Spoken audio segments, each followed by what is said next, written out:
Eso Bueno, ha sido ahí una erupción también. increíble. Claro, y tiene que ver con lo de la tecnología. Con la fíjate, tecnología, hay cuatro claro. 60, elementos, ¿no? 60 aparece Si la tomamos- píldora anticonceptiva, Bueno, la liberación de la mujer. bueno, está eso. Sí. No había televisión. No había televisión. radio. Sí. Al principio sí, no había radio ni Autos. televisión. Con Sí. principios del siglo XX. No había autos ni aviones. El Forté Sí. empieza El ahí. Forté, sí, sí. No había aviones. Por supuesto que no había internet. No había Lo que vos internet. decías de la píldora anticonceptiva está vinculado a la liberación femenina, porque Claro. y a ¿qué era la mujer en el año 1900? No, algo era de la Edad Media.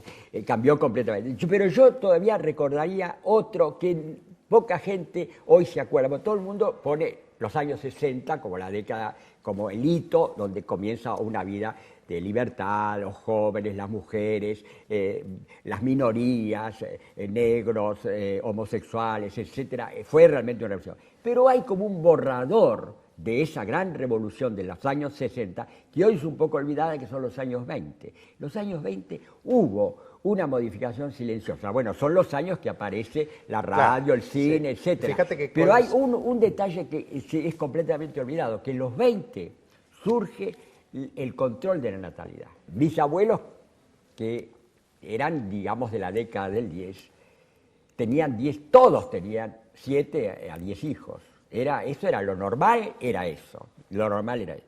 La generación de mis padres, que más o menos se casaron en los 20, tienen 2 o 1 o 3 al máximo. Es una revolución silenciosa. Sí, no aparece, no es la este- píldora, pero es el preservativo que aparece en esa época, Y con el descubrimiento de la goma y demás. En el caso de la Argentina en particular, ya no en el mundo, sino en la Sí. Argentina en particular, quizá el peronismo también influyó para que hubiera menos hijos. César Aira, por ejemplo, lo dice. Él dice que la cultura peronista, como tiende a que haya un mayor avance social, los obligaba de algún modo al obrero a tener un solo hijo, porque un solo hijo implicaba menos gasto y eso le posibilitaba una elevación social más rápida. ¿Pensás que puede ser así? Estando Perón, no, ni siquiera Isabelita, Perón y el ministro de Bienestar Social, López Rega, que la gente no sabe, no se acuerda que López Rega estuvo con Perón, no con él, iba a saber, después estuvo con Isabelita, firman un decreto prohibiendo la venta libre en las farmacias de todo anticonceptivo. Perón venía de la España franquista, la educación era la España franquista, donde evidentemente el control de la natalidad era un pecado. Claro. Vos mencionabas esto del 20 y del 60. Del 20 y ahí hay sí, ya otro son tema, 12, sí. ahí hay otro tema muy interesante del siglo XX, que son las dos vanguardias artísticas, la del 20 y la del sí. 60, y lo que yo al menos diría que fueron 3 movimientos en el arte muy potentes, ¿no? 1917, el Mingitorio de Duchamp. Duchamp en 1917 ya casi 100 años han pasado de eso y el arte conceptual está vigente. Sí. Arte conceptual 1. 2, el arte abstracto. Sí, sí. En Estados Unidos Jackson Pollock, Sí, sí. en fin, de Kooning. Y en los 60 el pop, ¿no? Y ahí hay una cosa muy interesante porque hay que ver que hasta el impresionismo, es decir, hasta fin del siglo XIX, todo el arte era mimético. Todo el arte imitaba la realidad. Solo en el siglo XX el arte deja de ser mimético. Bueno, esto es revolucionario. Ahora, yo eso, dejémoslo para otro día, vamos a tener que hablar mucho sobre arte. Y pelearnos porque un poco. Pelearnos ahí, pelearnos. ¿Vos estás en contra de las vanguardias? Yo creo que grandes pintores del siglo XX, grandes pintores, eran, como decís, miméticos, realistas.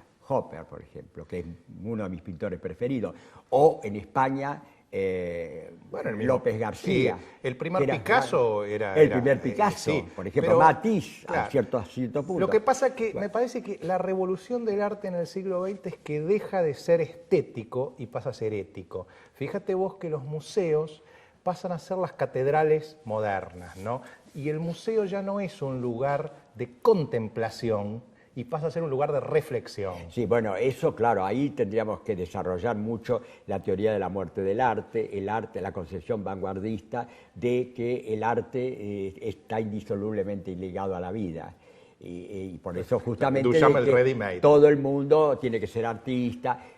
Son conceptos muy discutibles al respecto, ¿no? Eso se acentuó sobre todo en la segunda vanguardia, en los 60, cuando directamente se dice que no debe haber artistas especializados, todos deben ser artistas. Claro, vos fíjate que en realidad el pop lo que hace es El una pop vuelta a lo sí. mimético, pero con una torsión. Con una ¿Cuál torsión, es? sí. Deja de enfocar el retrato del rey, Sí. el paisaje, y ¿qué pasa a enfocar? La lata de tomates, la actriz que sale en televisión. Los íconos, los íconos, los sí. íconos. Y ahí Sí. tenemos, claro, decíamos lo de la televisión y que está en Andy Warhol, ¿no? Claro, bueno. Pero acá vamos a un tema crucial del siglo XX, que es la más media. La más media. Eso, las últimas décadas del siglo XX, ese es el fenómeno fundamental. La televisión. La sociedad de imágenes. Claro, al mismo tiempo la televisión influye básicamente en el deporte, que va a ser el gran fenómeno de masas del siglo XX. No se puede seguir hablando de fútbol, sino de telefútbol, porque la cantidad de gente que ve los partidos por televisión es infinitamente superior a la que va a las canchas, por un lado. Y segundo, lo cual es más grave, la telepolítica. Los políticos hoy no hablan en una tribuna frente a una plaza, hablan en televisión. Es indudable, hablan en televisión. La gente, la inmensa mayoría de la gente que jamás va a un mitin político, que se hacen cada vez menos, conoce a los futuros candidatos o los políticos vigentes a través de la televisión. Eso es un fenómeno absolutamente Claro, fíjate que revolucionario. hoy en día ya no se necesita desprivatizar el fútbol. Basta con desprivatizar las imágenes. Claro. Sí. Sí. Creo que se llama fútbol para todos. Fútbol para todo, bueno, sí, eso ya es la manipulación política del fútbol. Ahí se Pero nos fuimos del siglo XX. Ahí nos fuimos del siglo XXI. Sí, bueno, Claro, ya estamos dejemos el en siglo el siglo XXI, que es más difícil hablar. Quizá, y este es un punto crucial porque quizás es tu tema, ¿no? La filosofía, las corrientes más fuertes. Por un lado el existencialismo, ¿no? Claro, tu gran maestro Sartre, que sacó la filosofía a la calle.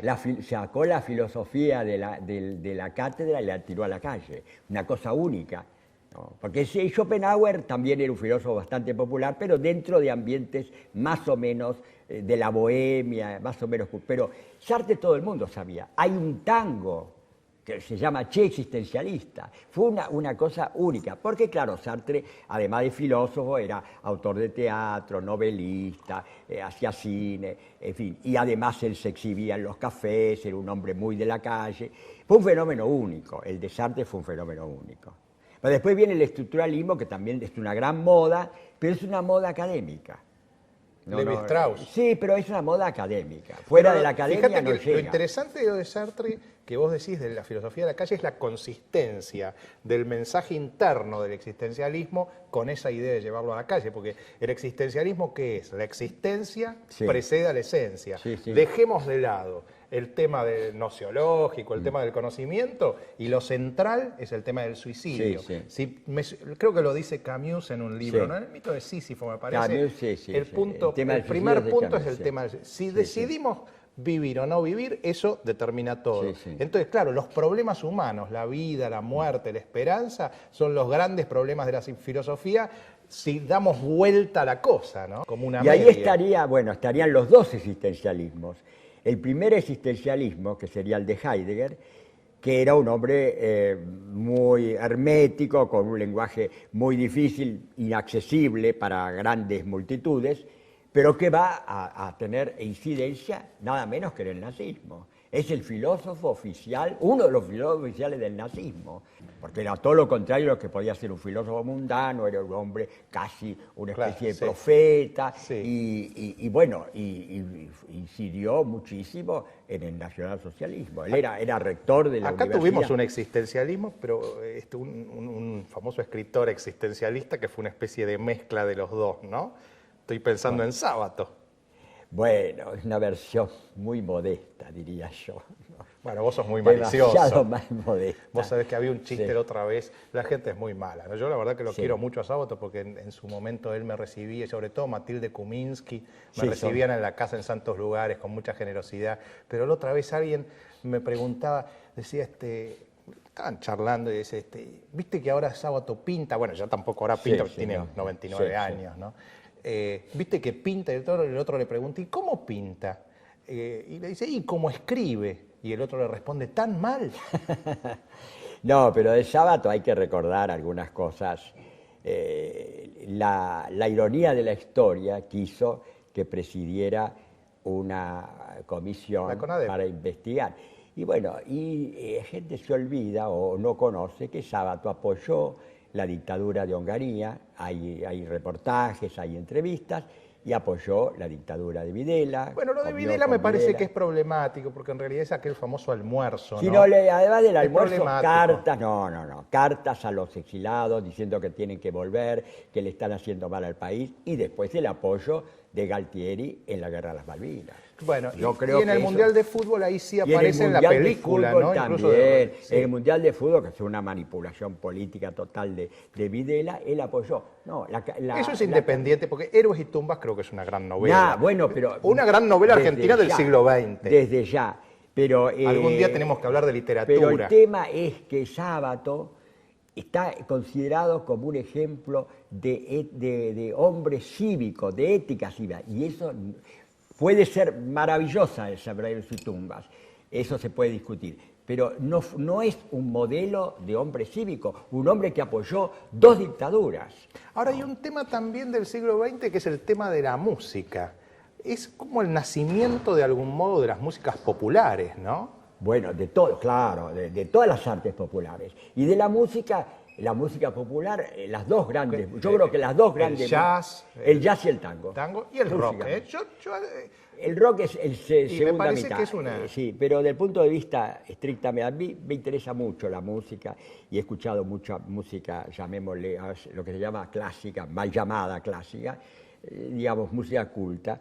Que también en ese sentido creo que la primera mitad del siglo XX fue extraordinaria, todos los grandes músicos, Bartók, Stenberg, Berg, Schoenberg, los grandes pintores, Picasso, Braque, todos son Matisse, todos son de la primera mitad del siglo XX. La literatura, la gran literatura del siglo XX, Proust, Thomas Mann, Musil, Kafka, Joyce, Malraux, qué sé yo, todos de la primera mitad.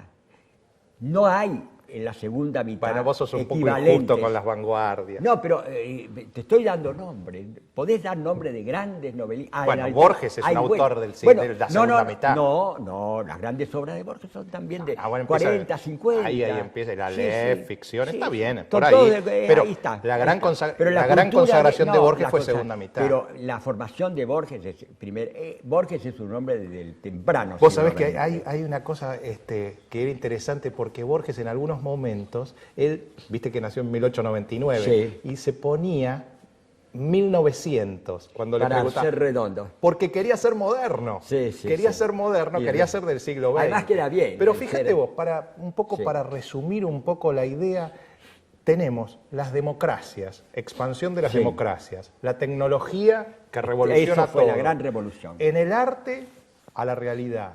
En la filosofía, también a la calle y a la realidad. sí, sí. El siglo XX quizás ha sido eso, ¿no? No, espectacular. Sí. Se ha sumergido todo en la realidad, ¿no? Sí.